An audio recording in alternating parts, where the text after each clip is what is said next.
And welcome back.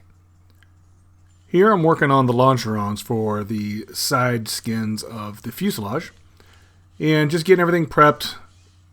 Going to be working on getting the twist imparted into these. It's about a 10-degree twist that it has you put into these at a specific point where you clamp it at a certain point of the longeron and it identifies where that is, and then you twist the remaining section of it.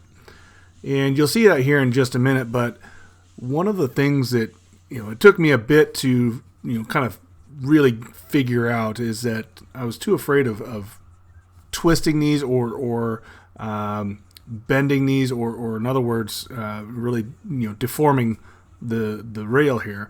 And so I was very tentative in how much I would twist these things. And it turns out you need to twist these things dang near 180 degrees and let them sit for a minute just to get them to get the right amount of twist. So if you haven't gotten to this step yet, don't be afraid to crank on it. Just make sure you clamp it down really well where it's supposed to be clamped down, and then using the blocks of wood that they have you build, just twist the heck out of it. And then that's what I'm doing here is I've got wood blocks on the inside of the channel of the longeron, and then obviously a wood block on the outside of it. And you see here I actually tried several times of just kind of twisting a little bit, measuring with my digital scale, and then trying again, and just couldn't get it past about a degree or so. And after reading on several posts on Vance Air Force forums, many people on there said the same thing.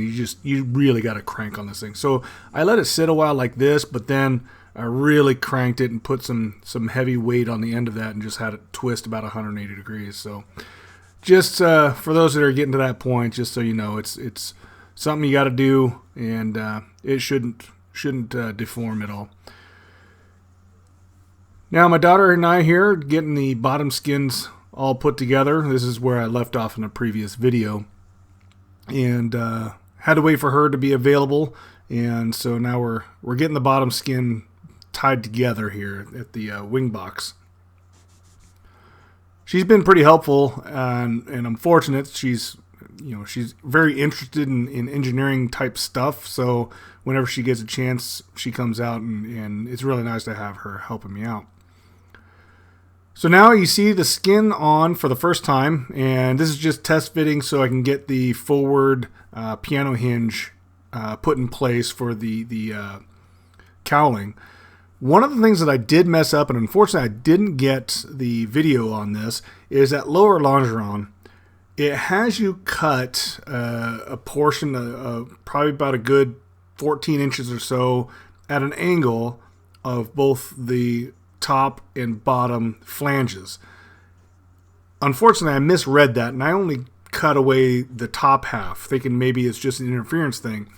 Well, it is an interference thing. Unfortunately, it's an interference thing that's below the bottom flange of that bottom longeron. That's why you cut both of them out, is so you can get to the rivets for the bottom of the side skin where it curls under. So I ended up having to go buy one of those Dremel extension tools, the little pencil Dremel tools with a side cutter drill bit, and it was a pain in the butt.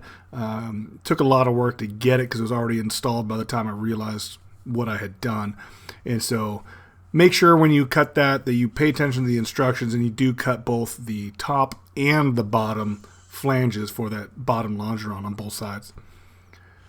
So here you see me just putting in the piano skins, and it has it's the piano hinge and the spacer, and then the skins. And so you got to line all that up, make sure the spacer's just right and the piano hinge is aligned just right, and then you match drill all of those holes.